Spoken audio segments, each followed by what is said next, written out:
Hello, welcome to another job. It's another clean out job. This time it isn't a pond, it's a decorative water feature. It's like a custom made metal tree with a pump. It's all sat below some grids, so there's like a reservoir of water with some decorative stain on top. Everything's going to be coming out, as you'll see, and everything's going to get cleaned. And they've also got a metal sphere, another water feature. We're going to be cleaning that one out too, and then I'm going to be showing you the wildlife pond, which I'm going to be upgrading to an aquascape ecosystem wildlife pond in about a month's time. So stay tuned.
And that's this one, fully cleaned and operational.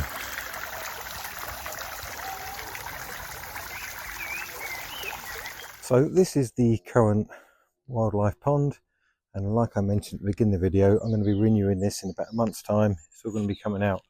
I'm going to be putting an aquascape ecosystem wildlife pond in there. So we're going to have a rockfall and waterfall coming up here. Be none of this pumped directly into the water there, pulling in all the sludge to a fountain. We're going to put it in a vault. We're going to have a little intake bay area. It'll be all replanted. I'm trying to use some of these lovely moss rocks, but obviously I've got some more rocks coming where I'm forming the waterfall. Be some planting. So yeah, look out for that project. That'll be coming out in about a month's time. So this is the second feature to be cleaned. We're going to obviously get the water turned off, get these stones out, get the sphere disconnected in the light, get the reservoir all cleaned out, and get it all put back together again afterwards.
So that's it for another video. As always, thank you for watching. Keep tuned for the next one. Like I say, I'll be back here in a month redoing that wildlife pond for them with an aquascape ecosystem pond. So stay tuned and I will see you on the next one. Bye for now.